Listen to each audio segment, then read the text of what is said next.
যে আমরা প্রত্যেক সদর থানাকে জেলার জিরো কমপ্লেইন থানা হিসাবে প্রতিষ্ঠা করতে চাই। মব তৈরিকারী যারা তাদেরও লিস্ট তৈরি করতেছি, সে যত ক্ষমতাধর হোক তাদেরকে আইনের আওতায় নেওয়া হবে।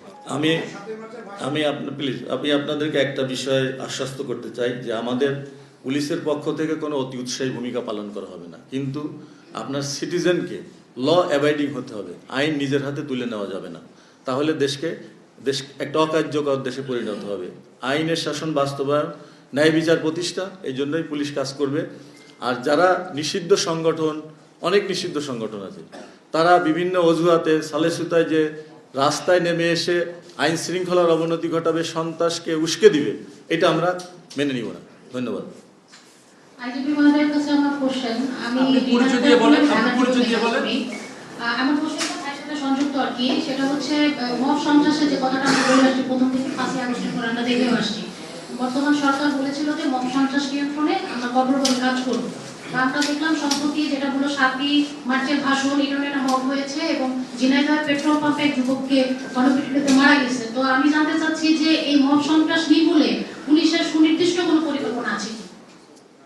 মব সন্ত্রাস নির্মূলে অবশ্যই পরিকল্পনা আছে। আপনারা ইতিমধ্যে দেখেছেন আমাদের দেশে যে আনএমপ্লয়মেন্ট আছে, এটার কারণে যে সংগঠনই কোনো প্রোগ্রামের ডাক দেয় সেখানে কিন্তু লোকের সমস্যা হয় না। আর কিশোর গ্যাং, এটা অলরেডি তাদের বিরুদ্ধে আমরা ব্যবস্থা নিতে শুরু করেছি। বিশেষ করে মাদকের সাথে রিলেটেড লোকজনই কিন্তু এই জিনিসগুলোর সাথে বেশি জড়িত হয়। কোনো ভদ্রলোক, ল অ্যাবাইডিং সিটিজেন কিন্তু এই মবের সাথে জড়িত না। আবার কিছু আছে এই মব থেকে ফায়দা লোটার জন্য, লুটপাট এবং বিভিন্ন রকমের অপকর্ম করার জন্য তারা এইটা আরও যারা ব্যাপক আকারে ছড়ায় সেগুলো চেষ্টা করে। তা আমরা মূল মব তৈরিকারী যারা তাদেরও লিস্ট তৈরি করতেছি, সে যত ক্ষমতাধর হোক তাদেরকে আইনের আওতায় নেওয়া হবে। আমি আনিসুর রহমান, বাণিজ্য জগতে কাজ করি। আপনাকে অভিনন্দন। 5ই আগস্টের পর পরিবর্তনের পর বাংলাদেশ পুলিশের কাছে, বিশেষ করে আপনার কাছে আশা বা প্রত্যাশার জায়গাটা জনগণের অনেক। আমরা বিগত সময় দেখেছি যে বিগত সরকারের সময় বাংলাদেশ পুলিশের, বিশেষ করে হচ্ছে থানার যারা থাকেন, থানার বড়বাবু, ওসি মহোদয়, তারা বিভিন্ন অনুষ্ঠানে বা কর্মকর্তারা বিভিন্ন অনুষ্ঠানে গিয়ে তখন রাজনৈতিক বক্তব্য চলে আসে এবং শেষে রাজনৈতিক স্লোগান দেয় জয় বাংলা বলে। তো আপনার কাছে আমার কোশ্চেন যে আপনি আসবার পরে, অর্থাৎ দায়িত্ব নেবার পরে বাংলাদেশ পুলিশ বাহিনী কতটুকু রাজনৈতিক ভূমিকা রাখবে, নাকি রাজনৈতিক ব্যানারে আগের মতোই থাকবে?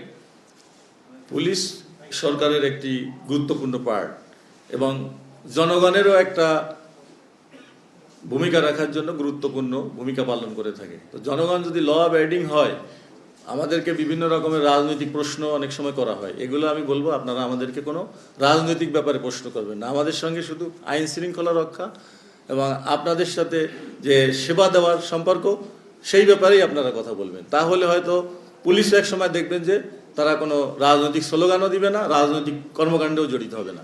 বাংলাদেশ পুলিশকে আপনি যে দলে যে মতেরই হন না কেন, পুলিশ হচ্ছে জনগণের বন্ধু। কোনো ধরনের অপরাধ বা সে যদি কোনো ধরনের ভিকটিমের শিকার হয়, অন্যায় শিকার হয়, তার মূল জায়গাটা প্রথমে কিন্তু পুলিশ।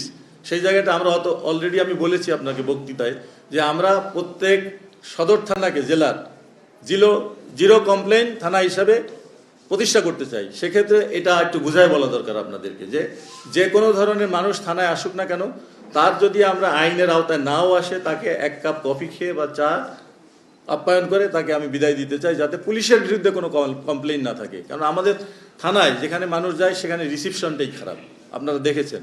এইটার পরিবর্তন চাই, তাহলে দেখবেন। আর আপনাদেরও সহযোগিতা চাই। আপনারা ভালো কাজের অ্যাপ্রিসিয়েট করেন, খারাপ কাজগুলো আপনারাও নিন্দা করেন। এইটাই আসলে সমাজে হওয়া উচিত। আমরা সেইভাবেই কাজ করে যাব। আপনাদের সাথে আমাদের যে জনগণের দূরত্ব, আমাদের সাথে আপনাদের বিশ্বাস যে ভঙ্গ হয়েছে, দীর্ঘ 17 বছরে তারা যে কার্যক্রম করেছে, এটা কিন্তু বাংলাদেশের সব পুলিশ এর সঙ্গে জড়িত না। হাতে গোনা নেতৃত্বে কয়েকজন ছিল, তাদের নিজস্ব স্বার্থ সিদ্ধির জন্য রাষ্ট্রের যে দায়িত্ব পালন করা উচিত ছিল সেটা না করে তারা যে কাজ করেছে, এই জন্য পুলিশের এত দুর্নাম বদনাম হয়েছে। অলরেডি আমি আপনাদেরকে বলেছি যে নির্বাচনে আমাদের একটা সুযোগ হয়েছে যে আমরা জনগণের কাছে যাওয়া। আমরা বাংলাদেশ পুলিশ এবং অন্যান্য আইন শৃঙ্খলা বাহিনী যে বাংলাদেশের জন্য সঠিক কাজ করতে পারে তার প্রমাণ আপনারা পেয়েছেন।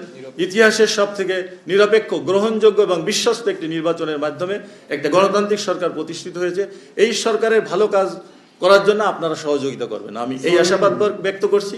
এবং এই কাজগুলো করার জন্য প্রথম কাজ হচ্ছে আইন শৃঙ্খলার উন্নয়ন। আইন শৃঙ্খলা যদি ঠিক না থাকে, বিদেশি বিনিয়োগ আসবে না, আপনার অর্থনৈতিক উন্নয়ন হবে না, আপনার আমার জীবনযাত্রার মানও উন্নয়ন হবে না। সুতরাং আপনি জনগণ এবং আপনাদের সাংবাদিক সমাজ, আদার সকল সামাজিক সংগঠনের সহযোগিতা চাই। আমরা সবাই মিলে, যারা খারাপ লোক, যারা আইন মানতে চায় না, এই মব কালচার করতে চায়, মাদক ব্যবসায়ী, এদের বিরুদ্ধে সামাজিক সচেতনতা গড়ে তোলেন। আর আপনার সন্তানরা যে মাদকের সাথে জড়িত, যে কিশোর গ্যাং বলি, এদেরকে আপনারা যদি কন্ট্রোল নিজেরা না করতে পারেন, আপনারা লিখিত দিয়ে আমাদেরকে বলেন, আমরা সংশোধনী কেন্দ্রে পাঠাবো। সেখানে দরকার হয় কারিগরি শিক্ষা হোক, তার মেধা অনুযায়ী যে কাজ করতে পারে সেখান থেকে তাদেরকে আপনারা তাদের বিভিন্ন কর্মের সংস্থান করতে পারবেন। ধন্যবাদ।